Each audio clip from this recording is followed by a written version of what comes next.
हस्तिनापुर कुरुवंश की राजधानी, शक्ति और वैभव का केंद्र। राजा शांतनु अपनी प्रजा के बीच अपनी वीरता और धर्मपरायणता के लिए प्रसिद्ध शिकार के लिए निकले। वे अपने पराक्रम और न्याय के लिए जाने जाते थे। वन में दूर तक भटकते हुए वे गंगा नदी के पवित्र तट पर पहुंचे। नदी का दृश्य बहुत ही सुंदर था और शांतनु उसकी सुंदरता में खो गए। तभी उनकी दृष्टि एक अद्भुत सौंदर्य वाली देवी पर पड़ी। यह कोई साधारण स्त्री नहीं थी, बल्कि स्वयं देवी गंगा थी, जिन्होंने मानव रूप धारण किया था। बिना किसी हिचकिचाहट के शांतनु ने गंगा के पास जाकर उनसे विवाह करने की इच्छा व्यक्त की। उन्होंने अपने राज्य, अपने वैभव और अपने प्रेम के बारे में बताया। हे गंगे, तुम्हारी दिव्यता ने मेरे हृदय को बांध लिया है। मैं चाहता हूं कि तुम मेरी अर्धांगिनी बनो। क्या तुम मुझे अपना जीवन साथी स्वीकार करोगी? गंगा शांतनु के शुद्ध हृदय और उनके प्रेम की गहराई को जानकर एक क्षण के लिए रुकी, मानो इस प्रस्ताव के गहरे अर्थ को समझ रही हूं। गंगा ने कहा, राजन, मैं आपके साथ विवाह करने को तैयार हूँ, लेकिन मेरी एक शर्त है। आपको कभी भी मेरे किसी भी कार्य पर प्रश्न नहीं उठाना होगा। शांतनु गंगा के प्रेम में इतने अंधे थे कि उन्हें और कुछ नहीं सूझा। वे उस समय बस गंगा को पाना चाहते थे। उन्होंने बिना सोचे समझे, बिना किसी परिणाम पर विचार किए उस शर्त को स्वीकार कर लिया। शांतनु और गंगा का विवाह पूरे राजकीय सम्मान के साथ संपन्न हुआ। हस्तिनापुर में उत्सव मनाया गया और हर कोई राजा और रानी की जोड़ी की प्रशंसा कर रहा था। शांतनु और गंगा ने एक साथ एक सुखी जीवन शुरू किया। समय बीतता गया और गंगा ने उन्हें कई तेजस्वी पुत्र दिए, जिनमें से प्रत्येक दिव्य कृपा का प्रतीक था। लेकिन यहां कहानी एक बहुत ही दुखद और रहस्यमय मोड़ लेती है।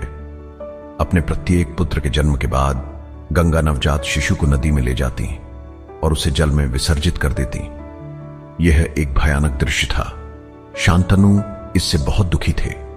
उनका पितृ हृदय प्रत्येक हानि से रोता और मुरझा जाता था। वह अंदर ही अंदर टूट रहे थे। फिर भी अपनी प्रतिज्ञा से बंधे होने के कारण उन्होंने उससे कुछ भी पूछने का साहस नहीं किया।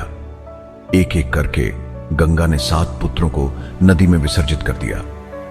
हर बार शांतनु दुख से भर जाते थे, फिर भी वे चुप रहे, अपनी शपथ से बंधे हुए। यह शब्दों से परे एक पीड़ा थी।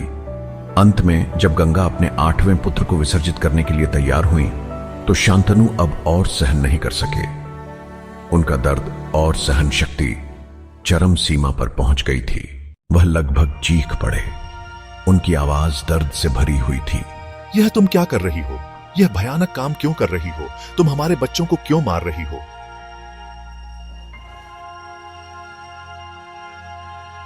शांतनु के शब्दों पर सत्य प्रकट हुआ। एक रहस्य जो वर्षों से छिपा हुआ था, अब उनकी हताश प्रार्थना से सामने आया। गंगा ने अपना मानव रूप त्याग दिया और अपने वास्तविक स्वरूप को प्रकट किया। गंगा ने अपने दिव्य रूप में शांतनु को संबोधित किया।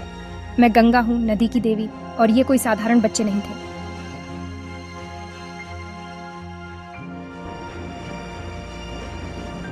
गंगा ने 8 वसुओं की कहानी बताई। दिव्य प्राणी जिन्हें आर्षि वशिष्ठ ने नश्वर के रूप में जन्म लेने का श्राप दिया था। गंगा ने समझाया कि उन्हें विसर्जित करना ही श्राप से मुक्त करने का एकमात्र तरीका था, जिससे उनकी आत्माएं अपनी दिव्य स्थिति में वापस लौट जाती। यह प्रेम और करुणा से पैदा हुआ एक दर्दनाक कर्तव्य था। गंगा की आवाज में उदासी का एक स्पर्श था। राजन, मैंने आपको सच्चाई बता दी है और आपने अपनी शपथ तोड़ दी है। हमारा साथ यहीं समाप्त होता है। जाने से पहले गंगा ने शांतनु को उनका 8वां पुत्र सौंपा। ये जीवित रहेगा और मैं इसे एक महान योद्धा और बुद्धिमान व्यक्ति के रूप में प्रशिक्षित करूंगी। गंगा नदी में वापस चली गईं। उनका दिव्य रूप धीरे धीरे पानी में विलीन हो गया। शांतनु ने उन्हें जाते हुए देखा। उनके चेहरे पर दुख और आशा का मिश्रित भाव था। गंगा अपने पुत्र को शांतनु को कैसे सौंपती है और वह पुत्र आगे चलकर महाभारत का एक महत्वपूर्ण पात्र कैसे बनता है, जानने के लिए देखिए कहानी का अगला भाग।